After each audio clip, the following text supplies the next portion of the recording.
I'm Micaela Di Cesare. And I'm Giancarlo Caltabiano. And this is our review of Libertalia. Which is about pirates. Pirates, yes. Libertalia is the ship that the pirate crew in the game are running. Are running.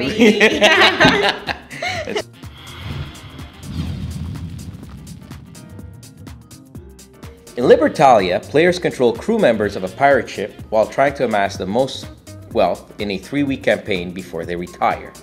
In the box you'll find a game board representing the ship Libertalia and the 6 days, 6 pirate dens complete with a list game mechanics for the campaign and booty, 6 score tokens, 6 crew marker cards, 180 character cards, 30 for each player, 1 score track, 50 booty tokens, 4 chests, 6 jewels, 10 goods, 8 treasure maps, 10 cursed relics, 6 sabers and 6 Spanish officers, a cloth bag, and 73 doubloons. Here's how to set up. Place the game board in the middle of the table and the scoreboard to one side of the table. Each player randomly gets a pirate den. Then they take the 30 card deck, the crew marker, and their score token of their color and place it on 0 on the score track. Each player will receive 10 doubloons, 5 copper ones and 1 silver. Place all booty tokens in the cloth bag and draw that many for each player and place it on the day 1 square on the game board. Repeat this process until all days are filled. Now, the youngest player shuffles his deck thoroughly and draws the first 9 cards and reveals them. Every other player goes through their deck to take the same 9 cards. These will be the player's starting hand for this first campaign. Place the crew marker on top of your deck to avoid confusion as to which is your hand and deck. You are now ready to play. Each day consists of 4 phases: sunrise, day, dusk, and night. During sunrise, each player will choose a crew member for that day and place him face down on the board. When all players have done so, reveal the cards and place them on the Libertalia ship from the lowest rank to the highest. Their rank is indicated by the number on the top left corner of the card. If more cards of the same ranks have been played, look at their influence number indicating the gray square to break the ties. Again, from lowest to highest. The second phase is daytime. From left to right, as is shown on the game board, each character does their day effect if they have one. The second phase is dusk. Now, in decreasing order of rank, as stated on the board, each player will choose a booty from the first day. If a character has a dusk action, it happens simultaneously as they choose the booty. When they take the booty, the players will place it face down in their den. The chest, gems, and barrels, or goods as they're called, are self-explanatory. These will give you their amount worth of doubloons at the end of the weekend or campaign.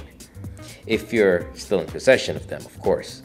The maps aren't worth anything unless you've collected 3 pieces by the end of the week, which will in turn lead you to a treasure worth 12 doubloons. And if you're unlucky enough to have had no choice but to take the cursed relic, it will be worth -3 points.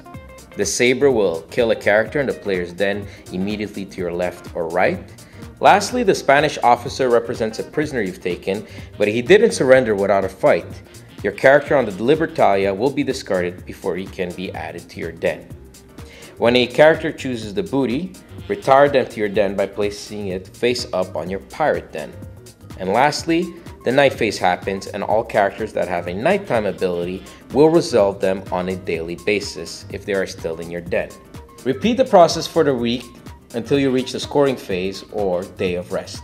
During the scoring phase, each player checks to see if any end of the campaign special actions resolve. These are denoted by the green anchor. Then flip over your booty tiles. Calculate how much doubloons they're worth. Add that amount to the actual doubloons you have. Add or subtract your end of the campaign bonuses and move that many spaces on the score track. Now players set up for the second campaign will repeat this process again for the third. All characters in your graveyard or in the player's den are removed from the game. All booty tiles are returned to the cloth bag, and each player receives again 5 copper doubloons and a silver one, returning all the excess from the previous campaign. The youngest player again draws and now reveals 6 cards from his deck. and all other players get the same cards and add them to their hand of 3, the 3 cards that they did not play in the first campaign. Once all 3 campaigns have ended and scores tallied, the player with the most wins. Alright, let's get to it. Libertalia has become one of our favorite games to play here at BTT. We loved everything from the quality of the pieces, that rustic 17th, 18th century artwork, the easy to follow steps that are clearly denoted on the pirate dens and the game board itself, complete with arrows knowing which way it goes. The rulebook is concise and clear with diagrams and even clarification. And the box itself comes with an easy storage system for all the decks. And the game mechanics give it a great blend of both short-term and long-term strategy. The short term for the booty, depending on what it is, and the long term remembering in who played what characters in certain campaigns and holding them off for your personal use in later campaigns like the Governor's Daughter or Granny Wata, for example. Remember, everybody starts off with the same hand, but that hand will slightly be changed by the second campaign and still a little more different again in the third campaign.